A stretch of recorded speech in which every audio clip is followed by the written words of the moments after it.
Hello viewers. I believe the future of automobiles is all about electrification. But as the 2020s ramp up, we are going to have a change in mentality. The first problem is that this concept that range will be held on ever-increasing battery packs on the vehicle itself.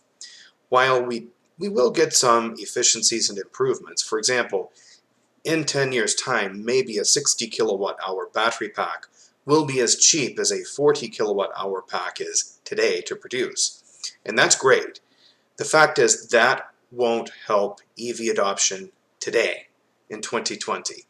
We have to get into the mentality that range is provided through an increased level 3 EV DC fast charge infrastructure, not necessarily the battery pack on the vehicle.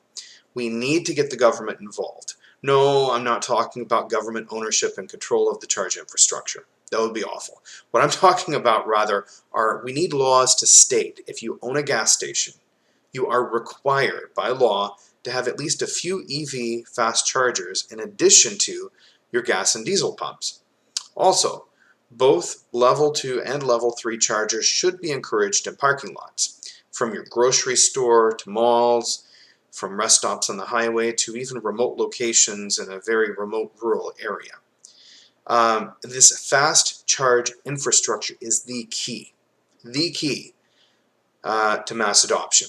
As it stands today, 40 kilowatt hour battery packs in a standard size sedan or hatchback car will get you about 250 kilometers of real-world driving range based on some environmental conditions, maybe a little bit less in winter when the heat's up. But since a 40 kilowatt hour battery pack is smaller than a 60 kilowatt hour battery pack, what that means is it's easier to manage from the standpoint of thermal dynamics, keeping that pack cool as it fast charges, and it will always charge more quickly than a 60 kilowatt hour battery pack using the same metallurgy and technology. So that's my message for the day. The future of EV adoption is getting people to understand that for long range road trips or even cross-continental drives is held in the fast charge infrastructure and improving that, not ever increasing battery range on the vehicle itself. I mean, we need some improvements, but it's not that alone.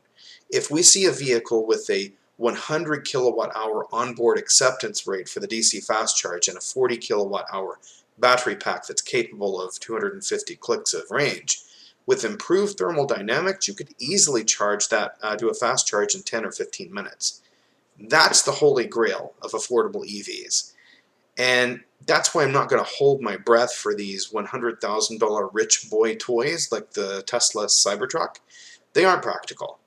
What is practical is a hatchback car with a 40 kilowatt hour battery pack and a massively improved fast charge network. Thank you for watching.